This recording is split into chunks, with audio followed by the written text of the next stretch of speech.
നമുക്ക് പടത്തിൽ നിന്ന് കിട്ടാൻ പോകുന്ന ഒരു മെസ്സേജ് എന്തായിരിക്കും? ഇപ്പോൾ മുൻകൂട്ടി പറയുവാണെങ്കിൽ എനിക്കത് ചോദിക്കാമോ എന്ന് അറിയില്ല. ഞാൻ കേട്ടൊരു കാര്യമാണ്, ചോദിക്കാമോ?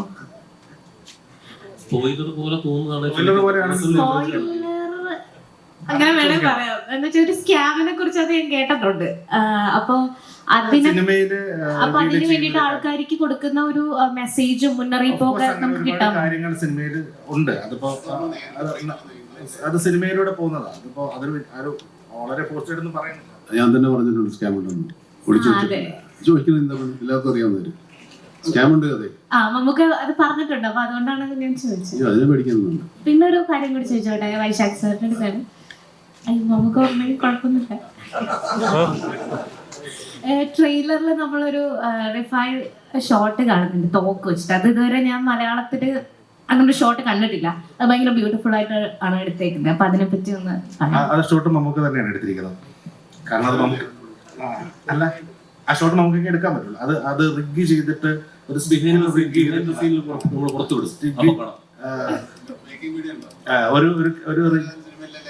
സ്റ്റിക്കിൽ ഒരു ക്യാമറ റിഗ് ചെയ്തിട്ടാണ്. ശരി, കാണിച്ചു തരും കേട്ടോ.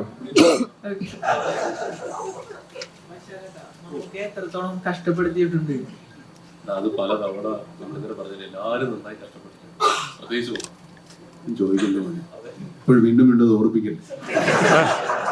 മലയാള ഫിലിമിൽ ഒരു ഡയലോഗ് ഉണ്ട്, അവന്റെ ഇടി എന്ന് പറഞ്ഞാൽ ഒരു 1.5 കിൻഡല് വരുന്നു. ടർബോ ജോസിന്റെ ഇടിക്ക് എത്ര കിൻഡൽ ഉണ്ടാവും? കൊണ്ടു നോക്ക്, അല്ലെങ്കിൽ കണ്ടു നോക്ക്. രഞ്ജിഷരി,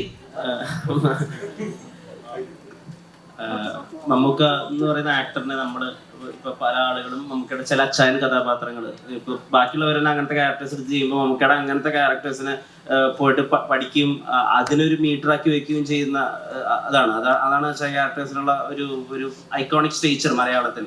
ഇപ്പൊ കോട്ടയം കുഞ്ഞച്ചൻ എന്ന് പറയുന്ന പോലത്തെ ഒരു ക്യാരക്ടറിനെ നമ്മൾ അങ്ങനെ പിന്നെ ആരും സൃഷ്ടിച്ചു കണ്ടില്ലേ. സോ മമ്മൂക്കയുടെ കൂടെ ഓപ്പോസിറ്റ് അത് പെർഫോം ചെയ്ത് കാണിക്കുക. നിങ്ങളും ആദ്യമായിട്ടാണല്ലോ അങ്ങനെ കൊമേഴ്ഷ്യലി ആയിട്ടുള്ള ഒരു വില്ലനായിട്ട് എത്തുന്നത്. മമ്മൂക്കയെ നമ്മൾ കുറച്ച് കാലത്തിന് ശേഷമാണ് ഇത്രയും കൊമേഴ്ഷ്യൽ ആയിട്ടുള്ള ഒരു പ്രൊട്ടഗോണിസ്റ്റ് ആയിട്ട് കാണുന്നത്. സോ എന്തൊക്കെ പുതിയത് കൊമേഴ്ഷ്യൽ സിനിമയെ പറ്റിയിട്ട് മമ്മൂക്കയിലൂടെ മനസ്സിലാക്കി? Everything I learned here is new. നമ്മുടെ വൈശാഖ് സാറുടെ techniques or the way Midun has written or for example, the first day I went, I was a little scared because of the language. എനിക്ക് മലയാളം അറിയും, പക്ഷെ അവരുടെ മുമ്പ് സംസാരിക്കുമ്പോൾ കുറച്ചും കൂടി ബുദ്ധിമുട്ടുണ്ട്. അപ്പോ എനിക്ക് കുറച്ചും കൂടി ഇന്റിമിഡേറ്റ് ആയി. എൻ്റെ ഡയലോഗ് ഫ്ലോ കുറച്ചും കൂടി മാറി. Then he said the same dialogue in his flow. The moment he said, I was like, why did I think in this way?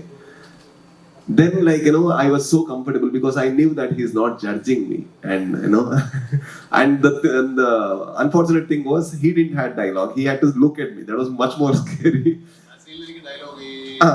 He's just looking at me. I need to tell it. I'm like, okay. But the moment he gave me the flow, I could actually hold on to the scene. So then I knew that there is a lot to learn in the commercial space that bridge cinema makers or indie filmmakers need to learn.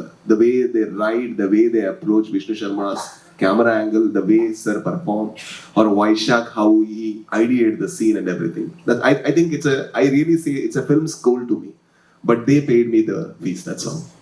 Mammukka Hitler എന്നുള്ള സിനിമയിലെ action സീനുകളിൽ Mammukka എല്ലാ action സീനുകളും ഇടത് കൈ കൊണ്ടാണ് initiate ചെയ്തിട്ടുള്ളത്. ആ cinema കണ്ടാൽ അറിയാം. നമുക്ക് അത് എഫേർട്ട് എടുത്തിട്ട് എല്ലാം ആക്ഷൻ തുടങ്ങുന്നത് ഇടത് കൈ കൊണ്ടാണ്. അപ്പൊ അങ്ങനെ ഒരു കൊമേഴ്ഷ്യലായ സിനിമയിൽ അങ്ങനെ ഒരു ചെറിയ എഫേർട്ട് അല്ലെങ്കിൽ അങ്ങനെ ഒരു എഫേർട്ട് എടുക്കേണ്ട കാര്യമില്ല ആക്ച്വലി. പക്ഷെ ആ ഒരു വ്യത്യസ്തത നമുക്ക് കാണാം.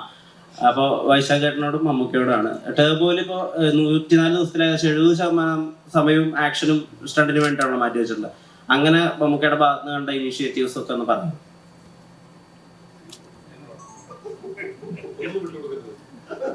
ഒന്നാമത് ഇവരൊന്നും പറയാൻ സമ്മതിക്കില്ല.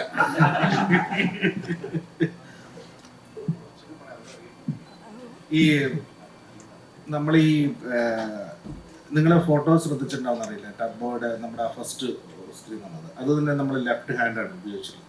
അപ്പോൾ നമ്മൾ ഇതിനകത്ത് ടർബോ പഞ്ച് എന്ന് പറഞ്ഞൊരു പഞ്ച് ഡിസൈൻ ചെയ്തിട്ടുണ്ട്. അപ്പോൾ അത് ലെഫ്റ്റ് ഹാൻഡ് പഞ്ചാണ്. ആ പഞ്ചിന് സ്ട്രെങ്ത് കൂടുതലായിരിക്കും. നമുക്ക് എന്നോട് പറഞ്ഞിരുന്നു അടിയോടടി സിനിമ തരാമെന്ന്. വാക്ക് വലിച്ചിട്ടുണ്ട്.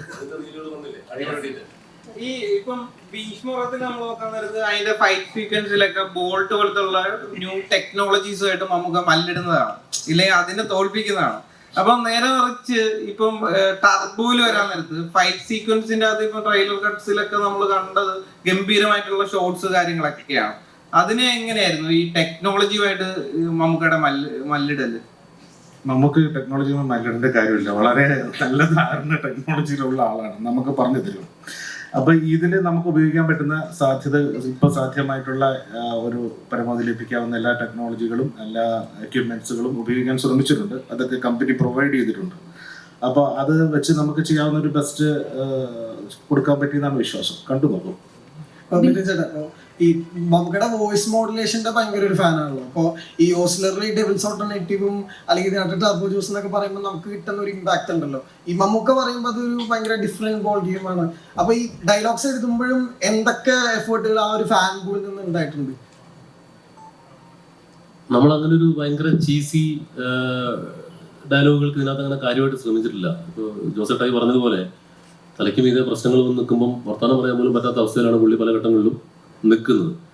പിന്നെ ഉള്ള ഡയലോഗുകൾ, രസമുള്ള ഡയലോഗുകൾ ഉണ്ടെന്ന് ഞാൻ വിശ്വസിക്കുന്നത് പുള്ളി പറയുമ്പം അതിനൊരു ഭംഗി ഉണ്ടാവുമല്ലോ.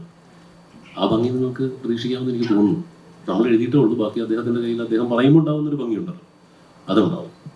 ഈ കഥ പറയാൻ പോകുമ്പോൾ മമ്മൂക്കായുടെ രണ്ടാമത് സിനിമയാണ് ചെയ്യുന്നത്. ഈ കഥ പറയാൻ പോകുമ്പോൾ മമ്മൂക്കായുമായിട്ട് സംസാരിക്കുമ്പോൾ ഇത്തരം ഒരു കഥയാണ് ചെയ്യുന്നത്. നമുക്ക് തോന്നുന്നു കുറേ ആക്ഷൻ ഉള്ളതുകൊണ്ടാണ് വീണ്ടും വീണ്ടും ചോദിക്കുന്നത്.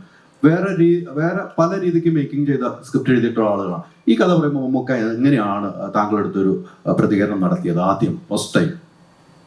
ഞാനും വൈശാഖും കൂടെ പൂനെയിൽ കണ്ണൂർ സ്പോണ്ട് ലൊക്കേഷനിൽ പോയിട്ട് കഥ പറയുമ്പോൾ കഥ കേട്ടവിടെ പുള്ളി അത് ഇത്രയും ആക്ഷനോട് കൂടി തന്നെയാണ് പറഞ്ഞത്. പുള്ളി അത് നോക്കി അടിച്ചു. അതൊരു ചലഞ്ചായിട്ട് ഏറ്റെടുത്തുകൊണ്ടായിരിക്കുമല്ലോ ഇങ്ങനെ ഒരു സിനിമ ചെയ്യാമെന്ന് തീരുമാനിച്ചത്. അപ്പം ഒരുപാട് ആക്ഷൻ ഉണ്ട്, ഒരുപാട് നൈറ്റ് സീക്വൻസുകളുണ്ട്. അപ്പോൾ അത് പുള്ളി അത് അപ്പം തന്നെ നോക്കി അടിച്ചതിന്റെ കാരണം അതൊരു ചലഞ്ചായിട്ട് ഏറ്റെടുക്കാൻ തീരുമാനിച്ചുകൊണ്ടായിരിക്കുമെന്ന് എനിക്ക് തോന്നി. അത് അങ്ങനെ തന്നെ ആയിരുന്നു. അത് ഞാൻ തന്നെയാണ് പ്രൊഡ്യൂസ് ചെയ്യുന്നതെന്ന് പറഞ്ഞു.